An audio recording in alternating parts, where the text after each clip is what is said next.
Assalamualaikum warahmatullahi wabarakatuh.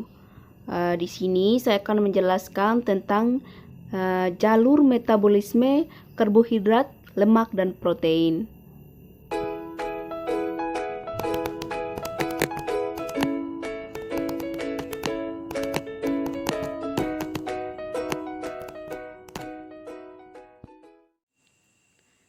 Kita sudah mempelajari bagaimana glukosa mampu diubah menjadi energi. Namun, sebenarnya tidak hanya glukosa yang bisa dijadikan sebagai sumber energi. Kita memperoleh sebagian besar kalori dalam bentuk lemak, protein, pati, sejenis polisakarida, serta sukrosa dan disakarida lain. Semua molekul organik dalam makanan ini dapat dimanfaatkan oleh respirasi seluler untuk membuat ATP. Glikolisis dapat menerima berbagai macam karbohidrat untuk katabolisme.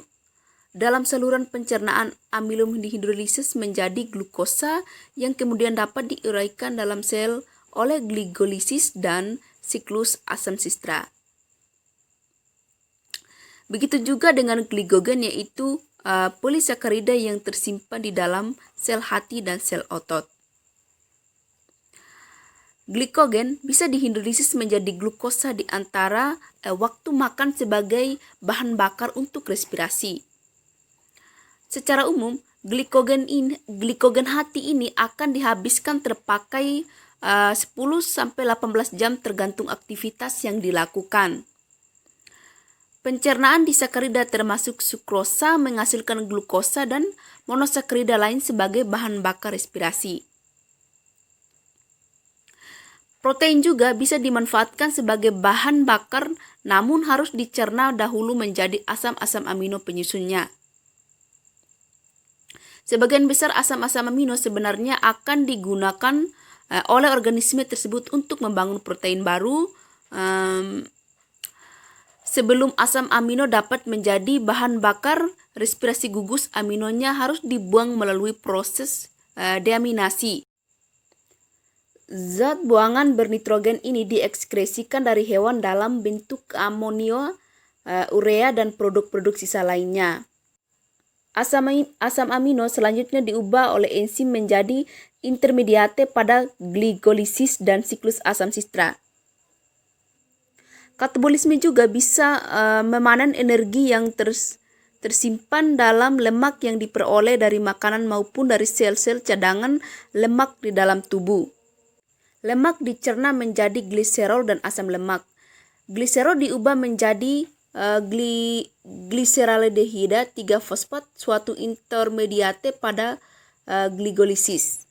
Sebagian besar energi pada lemak disimpan dalam asam lemak.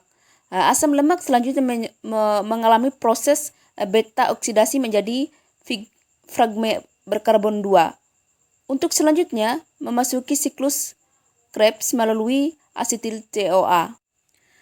NADH dan FADH2 yang dihasilkan selama oksidasi beta dapat memasuki rantai transport elektron sehingga lebih banyak lagi ATP yang dihasilkan.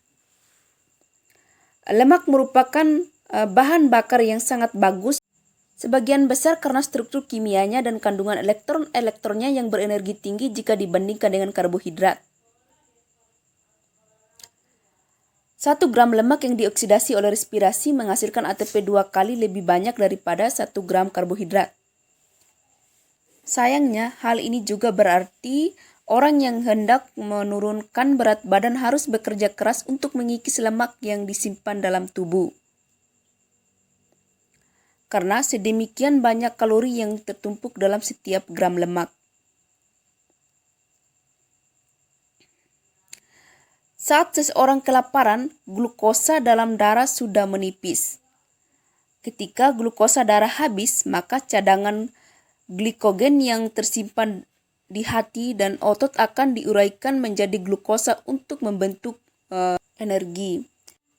Setelah glikogen habis digunakan, baru kemudian terjadi pembakaran lemak tubuh yang akan diuraikan menjadi gliserol dan asam lemak untuk menghasilkan energi.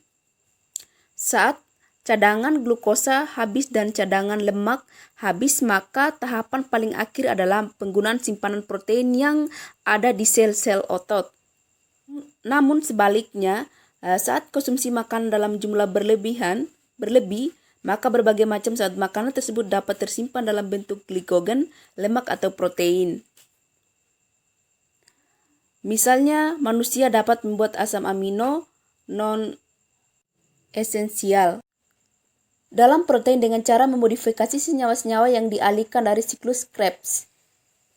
Ada juga beberapa asam amino yang memang harus diperoleh langsung dari makanan disebut dengan asam amino esensial. Selain itu, glukosa juga bisa disusun lagi dari pirufat dan glukosa akan disimpan menjadi glikogen. Sedangkan asam lemak dapat disintesis dari asetil CoA. Salah satu precursor utama lemak juga bisa berasal dari senyawa intermediate yang dihasilkan dalam gligolisis, yaitu hidroksiaseton fosfat. Sehingga jika kita mengkonsumsi lebih banyak makanan daripada yang kita butuhkan, kita akan menyimpan lemak meskipun makanan kita bebas lemak. Metabolisme memang serba bisa dan lihai dalam beradaptasi. Luar biasa bukan? Tuhan menciptakan suatu mekanisme yang menakjubkan ini.